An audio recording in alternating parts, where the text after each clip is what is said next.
अच्छा, क्या कभी ऐसा सोचा है कि जो गैसें हमें दिखाई भी नहीं देती, उनकी पहचान कैसे होती होगी?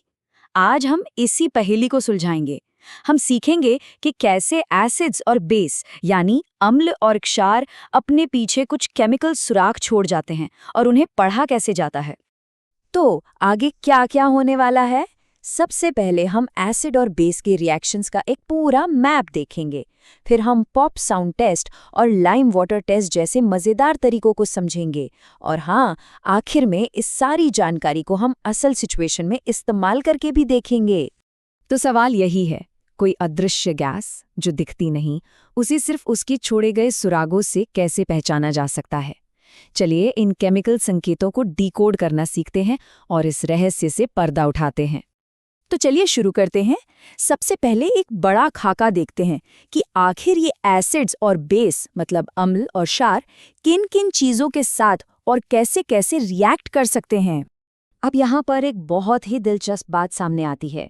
ध्यान से देखने पर पता चलता है कि बेस यानी क्षार मेटल कार्बोनेट के साथ रिएक्ट नहीं करते। देखिए, वहां उसे काटा गया है। ये एक बहुत बड़ा फर्क है दोनों के बीच, जिसे याद रखना जरूरी है। तो चलिए अपने पहले पड़ाव पर चलते हैं, धातुओं के साथ रिएक्शन। यहीं पर हमें अपना पहला सुराग मिलने वाला है और वो सुराग है एक खास तरह की आवाज। अब देखिए, इसमें एक बात कॉमन है, चाहे एसिड हो या बेस, जब ये दोनों किसी मेटल यानी धातु से रिएक्ट करते हैं तो दो चीजें बनती हैं, एक सॉल्ट जिसे हम लवण कहते हैं और दूसरी हाइड्रोजन गैस। इस टेबल को देखिए, यहाँ दो उदाहरण हैं, पहले में एसिड और मेटल और दूसरे में बेस और मेटल। गौर करने वाली बात यह है कि प्रोडक्ट में हाइड्रोजन गैस तो दोनों में बन रही है, लेकिन जो सॉल्ट यानी लवण बन रहा है वो दोनों में अलग है। सवाल ये है कि इस हाइड्रोजन गैस को पहचाने कैसे? आखिर ये तो दिखती नहीं। तो इसका सुराग छुपा है इसकी आवाज में। जब इस गैस के पास एक जलती हुई मोमबत्ती ले जाते हैं तो एक पॉप की आवाज आती है, और बस इसी को पॉप साउंड टेस्ट कहते हैं। जी हाँ, बिल्कुल सीधी सी बात है। जैसा कि कहा गया है, इसमें से पॉप साउंड जो है रिलीज होगी, यही इसकी पहचान है। अच्छा, अब आगे बढ़ते हैं अपनी दूसरी जांच की तरफ। अब हम देखेंगे कि एसिड्स मेटल कार्बोनेट और मेटल हाइड्रोजन कार्बोनेट के साथ कैसे रिएक्ट करते हैं। इस बार सुराग आवाज नहीं, बल्कि कुछ ऐसा है जो हम देख सकते हैं। तो जब भी कोई एसिड इन कार्बोनेट के साथ रिएक्ट करता है तो हमेशा तीन चीजें बनती हैं, एक सॉल्ट, दूसरा पानी और तीसरा एक गैस। और यही गैस हमारा सबसे जरूरी सुराग है। इसका नाम है कार्बन डाइऑक्साइड यानी CO2। तो अब सवाल ये है कि इस कार्बन डाइऑक्साइड गैस को कैसे पहचानें। इसके लिए एक बहुत मशहूर टेस्ट है जिसे कहते हैं लाइम वाटर टेस्ट। इसमें होता ये है कि जो गैस निकली उसे लाइम वाटर यानी चूने के पानी से पास किया जाता है, और जैसे ही ऐसा करते हैं वो लाइम वाटर दूधिया हो जाता है, मिल्की सा। बस यही इस बात का सबूत है कि वो गैस कार्बन डाइऑक्साइड ही है। लेकिन कहानी में एक ट्विस्ट है। क्या होगा अगर ये कार्बन डाइऑक्साइड गैस उस दूधिया लाइम वाटर में थोड़ी और ज्यादा देर तक पास की जाए? यहीं पर हमारी जांच एक दिलचस्प मोड़ लेती है। ट्विस्ट ये है कि वो दूधियापन गायब हो जाएगा, बिल्कुल साफ। ऐसा इसलिए होता है क्योंकि एक नया पदार्थ बन जाता है जो पानी में घुलनशील है, सॉल्युबल है। मतलब हमारा जो विजुअल सुराग था वो आया और फिर गायब भी हो गया। चलिए अब बात करते हैं ऑक्साइड्स की। यहाँ पर हमें एक विपरीत स्वभाव की कहानी देखने को मिलेगी। इससे पता चलेगा कि केमिकल प्रॉपर्टीज असल में कैसे काम करती हैं। देखिए कितना आसान है।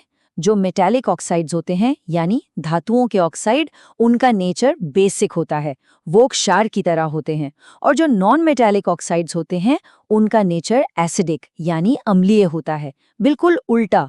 इसीलिए मेटालिक ऑक्साइड एसिड से रिएक्ट करते हैं और नॉन मेटालिक ऑक्साइड बेस से। और ये जो ऑपोजिट्स का खेल है, ये हमें सीधे केमिस्ट्री की एक सबसे क्लासिक रिएक्शन पर ले आता है। जब एक एसिड और एक बेस आपस में मिलते हैं, जिसे कहते हैं उदासीनीकरण या न्यूट्रलाइजेशन रिएक्शन। तो जब एक एसिड और एक बेस रिएक्ट करते हैं तो वो एक दूसरे के असर को खत्म कर देते हैं, न्यूट्रल कर देते हैं और बनाते हैं सॉल्ट और पानी। लेकिन एक और बहुत जरूरी चीज होती है, इस रिएक्शन में बहुत सारी गर्मी यानी हीट निकलती है, इसीलिए इसे एक्सोथर्मिक रिएक्शन भी कहते हैं।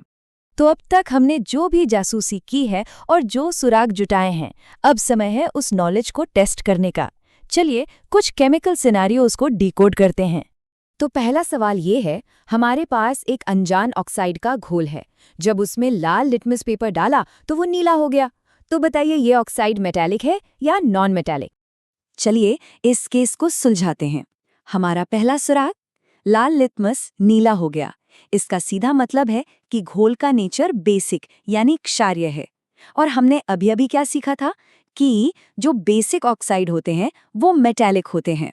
तो बस हमारा निष्कर्ष साफ है, ये ऑक्साइड मेटालिक है। चलिए एक और केस देखते हैं। एक एसिड ने किसी मेटल के साथ रिएक्ट किया और एक गैस बनी। अब उस गैस को एक जलती हुई लौ के पास ले जाया गया, तो क्या देखने को मिलेगा? चलिए सुरागों को फिर से जोड़ते हैं। पहला सुराग, एसिड और मेटल का रिएक्शन। इससे कौन सी गैस बनती है? बिल्कुल सही, हाइड्रोजन गैस। और हाइड्रोजन गैस का टेस्ट क्या है? जब उसे लौ के पास लाते हैं तो वो एक पॉप साउंड के साथ जलती है। यही हमारा जवाब है। और अब आखिर में एक सवाल। हमने जाना कि एसिड और बेस को मिलाना एक एक्सोथर्मिक रिएक्शन है जिसमें हीट निकलती है। तो जरा सोचिए, जिस टेस्ट ट्यूब में ये रिएक्शन हो रहा होगा, अगर उसे बाहर से छुआ जाए तो उसमें क्या बदलाव महसूस होगा?